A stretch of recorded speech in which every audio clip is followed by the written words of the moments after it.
커플 매니저랑 소통을 참 많이 하고 있습니다. 커플 매니저들이 현장에 있는 이야기, 이런 애로사항들 이야기하면 저는 그 얘기들을 재해석해가지고 유튜브 영상에 많이 반영합니다. 저의 소재가 부족하지만 1년 내내 끊이지 않는 이유 중에 하나일 겁니다. 우리 이번에 그 서부의 줄리아 매니저가 차 한잔 마시면서 이야기하는 중에 의미심장한 이야기를 합니다. 어머님과 대화를 했는데 어머님이 이제 줄리아 매니저가 담당하는 이제 어머님 회원인데요.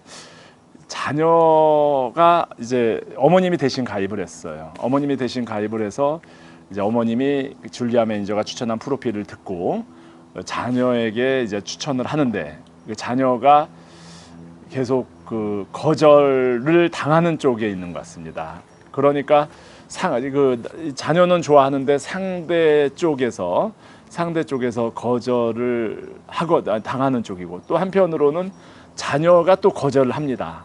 자녀가 거절을 하니까 어머님 입장에서 이런 상황이 참 견디기 힘들다. 자녀가 이걸로 상처를 입는 것 같아서 너무나 힘들다. 이런 이 결혼정보 서비스를 통해서 만남을 가져야 되느냐 말아야 되느냐라는 이제 그런 이야기를 이제 합니다. 그런데 이런 현상은요, 아마 한국이든 미국이든 전체적으로 남녀 만남에 있는 현상이기 때문에 제가 좀 해석을 해서 설명을 드리지 않을 수가 없네요. 첫째는 그 자녀의 노는 노가 아닙니다. 저희 커플 매니저들도 이 영상 꼭 볼 필요가 있는데요. 커플 매니저 교육에 들어있는 중요한 것 중에 하나가 회원의 노는 노가 아니다. 이 회원은 프로필을 듣는 순간 두 가지 심리가 있다. 대체적으로 상대에게 거절당하면 어떡하지? 라는 게 있고, 내가 마음에 들 경우, 또 내가 마음에 들지 않으면 이제 거절을 쉽게 하죠. 이게 서로 간에 같은 거예요. 이 상대에게 거절을 당하면 어떡하지라는 심리 때문에 승낙을 많이 못하고요. 또 하나는 이게 좀 자존심과 그 응심이 강한 분일수록, 자존이 강한 분일수록 이런 상황을 좀 어려워하죠. 어려워하니까 그 승낙을 머뭇거리고 또 계속 기다려서 상대가 반응이 올 때까지 기다리고 그 다음에 승낙을 하는 경우가 그래서 만들어진 현상입니다. 부모님들께서도 마찬가지죠. 자녀들이 대체적으로 부모님 앞에서는 좀 더 잘나 보이고 더 뛰어나 보이려고 하는 그런 심리가 있습니다. 또 부모님 입장에서도 참 우리 자녀가 얼마나 뛰어납니까? 이 세상에 하나밖에 없는 뛰어난 소중한 자식이고, 그런 상황들, 평상시에 모범생이었고 항상 좋은 쪽으로만 보여졌던 그런 게 있을 수 있습니다. 그러나 배우자 만남에서는 이제 그런 게 이제 또 이어지는데 좀 상황은 다르죠.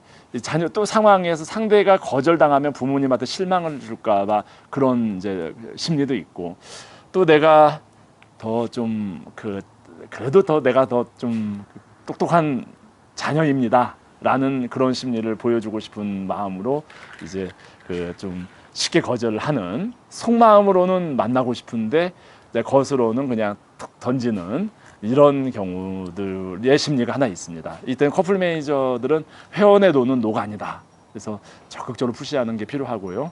부모님께서도 조금 더 이제 좀 더 설명을 하려고 노력하는, 단순히 자녀분이 그냥 딱 잘라서 한마디 안 해요. 싫어요. 내 스타일 아니에요. 이렇게 이야기하는 것을 그대로 받아들이지 마시고요. 한 번 더 권유하는 게 필요합니다. 두 번째, 현실적으로 좀 계속 만남이 안 되는 경우가 있습니다. 이럴 때 부모님도 자녀도 쉽지 않습니다.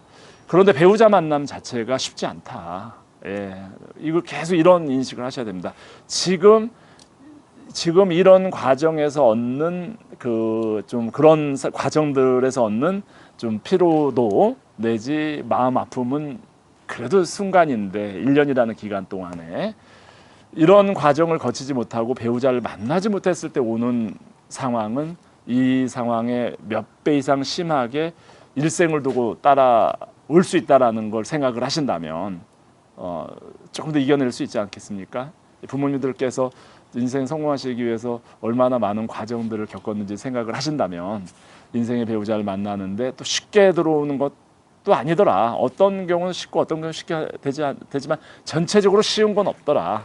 라는 생각을 하시고 좀 더 여유 있게 상황을 보시는 게 항상 이 순간보다는 이것을 하지 않음으로써 오는 그 다음 상황이 더 어렵지 않은가라고 생각을 하시면 좀 이겨내실 수 있지 않을까 싶고요.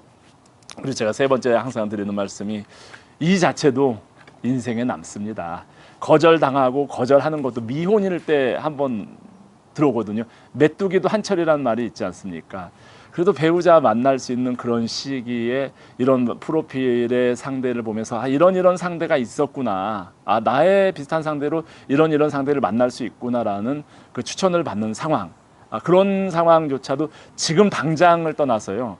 나중에 시간이 지나서 보면 자녀의 삶에 인생에 조금이라도 플러스 되는 쪽으로 아니면 필요한 경험으로 발휘가 될지언정 그 자체의 상황이 그 마이너스적인 상황은 아닌 거죠. 그러니까 어떤 일이든 시도해서 얻는 좋은 결과를 얻으면 좋고요.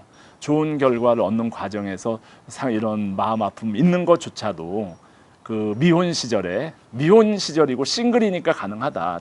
배우자가 없으니까 가능한 그 시절에 있었던 일로 생각을 한다면 아마 이런 주어지는 많은 상황들이 고맙게 받아들여지지 않을까 싶습니다. 그럼에도 정말 이 미국의 한국계들 아니면 전 세계 대한민국의 한국계들이 그래도 뭐 저희도 회사를 운영하니까 회비 일부는 받습니다만 이렇게 배우자를 동시대에 나와 비슷한 연령대에 다양한 위치에 살고 있는 분들을 추천받을 수 있는 거는 결코 돈으로 그 환산할 수 없는 가치를 가지는 그 무엇이라고 생각을 합니다.